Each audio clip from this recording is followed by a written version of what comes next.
All right, so question number 2 on the exam says, let's see. Hold on, sorry. Just readjusting my thing there. Okay, so question number 2 on the exam. Why are you not showing for me here? Okay, there we go. Okay, so question number 2 for the exam says, this information relates to Hanshu Real Estate Agency, and it has a whole bunch of dates, and then the instructions say, journalize the transactions, do not provide explanations, okay? So we're going to go through that series of asking questions in order to analyze and figure out what we're debiting and crediting. So the first question we always ask ourselves is, who are we? Well, I am Hanshu Real Estate Agency, so that's who I am. I am the company, Hanshu Real Estate Agency, so I'm a real estate company. All right, October 1, stockholders invested $25,000 in exchange for common stock of the corporation. So I would ask myself, what did I get? Well, if somebody invested $25,000 in my company, that means I got cash. I got $25,000 cash. And then I go through the process of what kind of account is cash. Cash is an asset. Assets have a debit balance. So in order to make the cash go up, I need to debit it. And the rules are we always debit before we credit. And our debits and credits have to equal. So we would put October 1 is the date. And we would be debiting cash. And the amount that we're debiting cash is $25,000. Then I would ask myself, well, what else did I get? Well, I really didn't get common stock holders, but that's kind of what I got. So I exchanged the cash for common stock, which means I've given some of my common stock to people. And so the common stock is something that is, oh, hold on a second. Oh, okay. The common stock is what we do in exchange. We give them stock in the company, so they have part ownership in the company. So common stock has a credit balance, and so in order to make it go up, we credit it. So that's what we're going to do. We're going to put the common stock, and we're going to credit it 25,000. Okay. Now, all these entries that are done here are ones that you will likely see something like this. You're going to see problems something like this on your exam. Okay. All right, October 2nd, hires an administrative assistant at an annual salary of $36,000. All right, this is a no entry. Just because we hire somebody and there's a dollar amount listed, it does not mean that there's an entry because we just hired the person. They might never show up, all right? Same thing as if we talked with a client about a cost of something, they may not go through with it. So there's no economic event there, all right? So in the real world, you would do nothing. But in this chapter, we're putting the date, October 2nd, and then we're putting no entry as the count, and we're putting a debit of 0.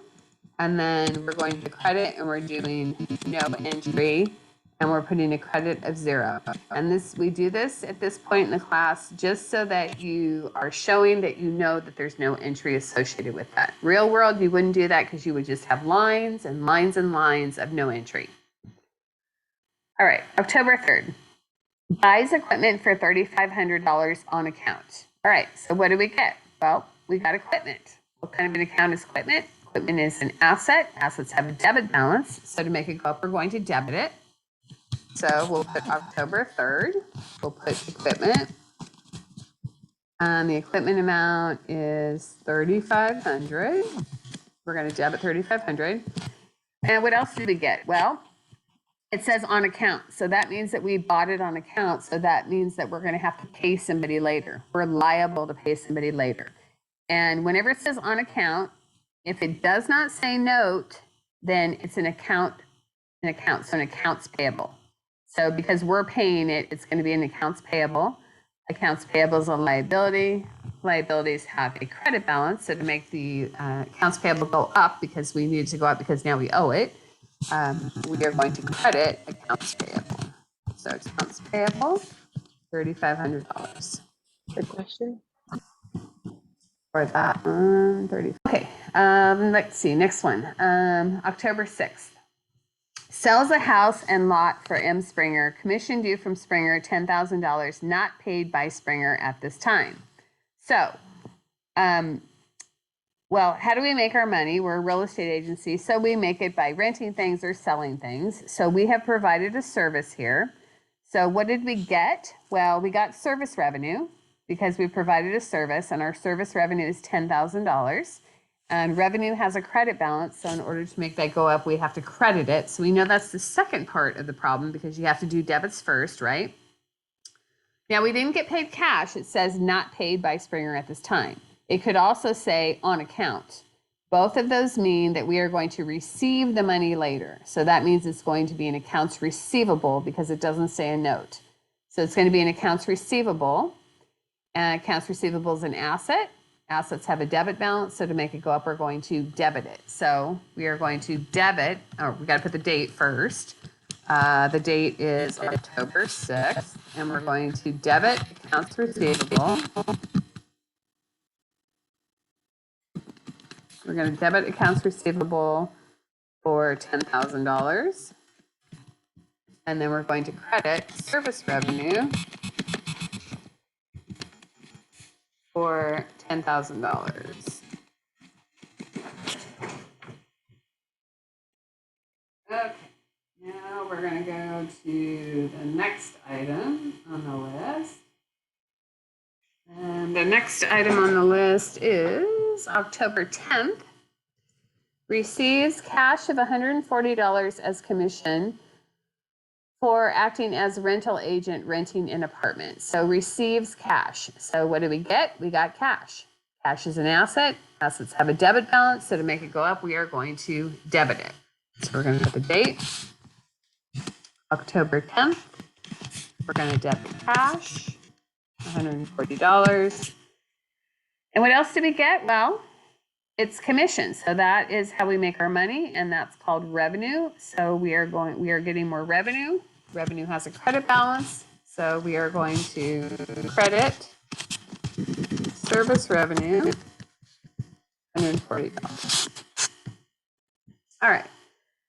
So let's go to the next one now, October 27th. Pays $700 on account for equipment purchased on October 3rd. Okay, so anytime it says pays or paid, the cash account is involved. If we are paying, then cash is going down. And in this case, we are paying, so we paid $700. So that means that cash is an asset and it has a debit balance. So to make it go down, we're going to credit it. So that would be the second part of the problem. So whenever the problem refers to another date in the problem, it's always a good idea to go back and look at that date. So if we look back on October 3rd, we're going to see that we bought it on account on October 3rd, right? In accounts payable. So if we're making a payment that we made, that means that our accounts payable is going down. So accounts payable is a liability. Liabilities have a credit balance, so the opposite makes it go down. So to make accounts payable go down, we're going to debit it. So our accounts payable is going down. So October 27th, accounts payable, we're going to debit accounts payable, $700 for the amount we're paying.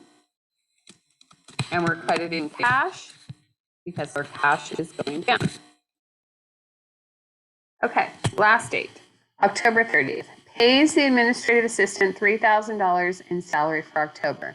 So again, pays are paid, means cash account, we're paying, so cash is going down, which means we have to credit cash. So what else are we getting? Well, we paid salary, so we are getting an expense, a salaries and wage expense. So October 30th, we're going to debit salaries and wage expense, $3,000. And we are going to credit cash, $3,000. And I'm just kind of watching as I go that my debits and credits equal. You know that they equal because the debits and credits always have to equal, right? Okay, so those are all the entries for problem 2 on the review, exam 1 review.